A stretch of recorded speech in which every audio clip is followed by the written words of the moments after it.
Welcome, my dear. Welcome back to my channel. Albert Einstein at School by Patrick Pringle. First part we have already done. This is second part in which we will discuss question answers. This is the second and last video for this chapter. In case you have doubts, you can clear as usual. And after this video, the next chapter will be again from a snapshot only. Question number 1. What do you understand of Einstein's nature from his conversations with his history teacher, his mathematics teacher, and the head teacher? So you can start this answer by introducing Albert. You can write, Albert was a boy who believed in standing up for his beliefs. It is evident from the way he portrayed his views in front of his history teacher. He is someone who puts his energy in understanding logic rather than facts.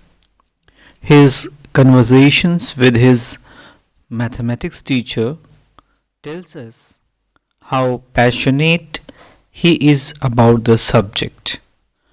The teachers remark that soon Albert will be ready to teach him shows that Albert is hardworking.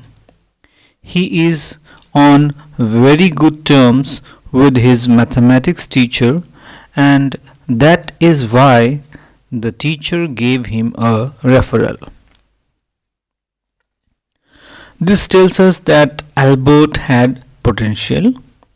He was just different from other students of his age.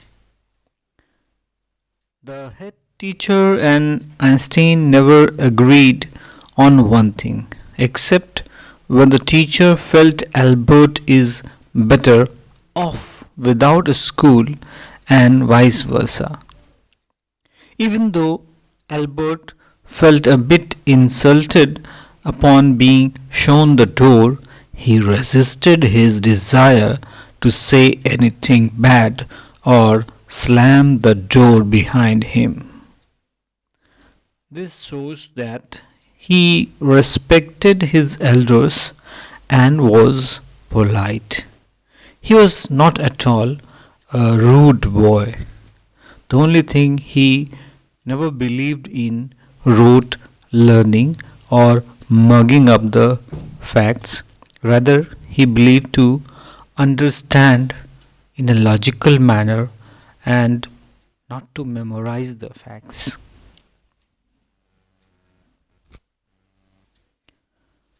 The next question is question number 2.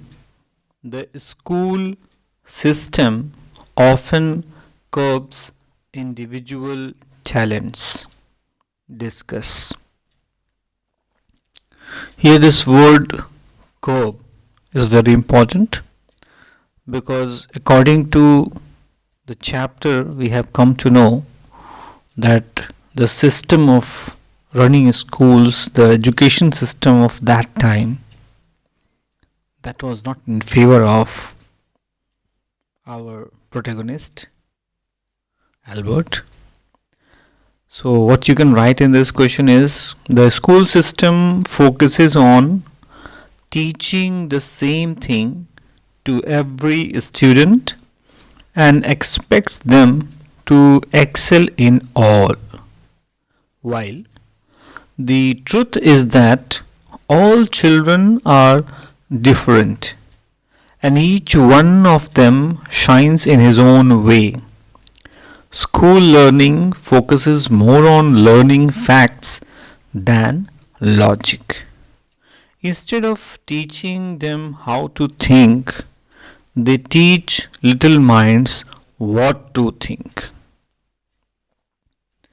Students are compared on the basis of marks, which promotes unhealthy competition and sense of inferiority among children at a very young age. Their talents somehow get overshadowed in the race of scoring ideal marks. The school system indeed curbs individual talents. So, like this, you can answer the above question. And now I have something to share in between the question answer discussion, because I remember one story where it's a ironical story, because it is telling about the present system. In that story, what happened that there was a jungle, and in that jungle there was a huge crowd of various animals. And what happened that there was one teacher who was given responsibility to teach them how to climb a tree.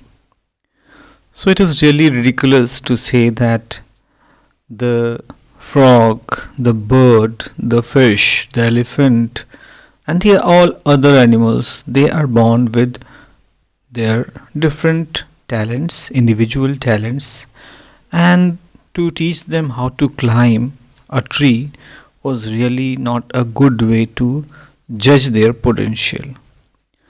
So I remember that story, because when I was teaching you, it was somehow like that.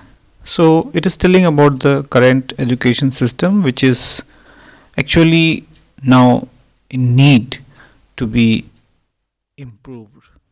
Okay, so now I'm going to the last question. I'm jumping to the third and last question.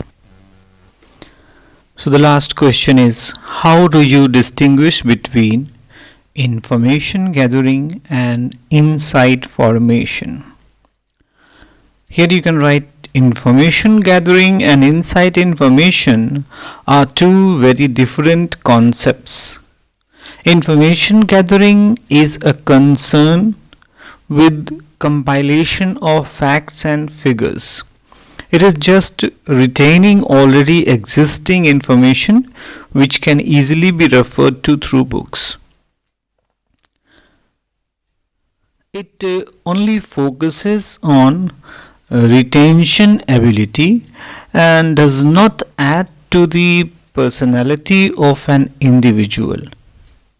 It is generally concerned with history or something that has happened. For example, the history dates that Albert is unable to learn. Insight information, on the other hand, is concerned with the cause and effect relationship of a phenomenon. It persuades an individual to think. It teaches them logic. Gaining information that is insightful will help improve the overall personality of an individual, as it helps in shaping minds. It helps one understand its surroundings and reason with them. Albert was more interested in insight information, that information gathering. He was a science and mathematics enthusiast, while on the other hand, he had trouble keeping up with the history dates. So this is all for this video. And now it is time to say thank you for your patient watching and focusing on the content part and trying to understand the question answers. I hope you have enjoyed this chapter. Do share the feedback. Thank you once again.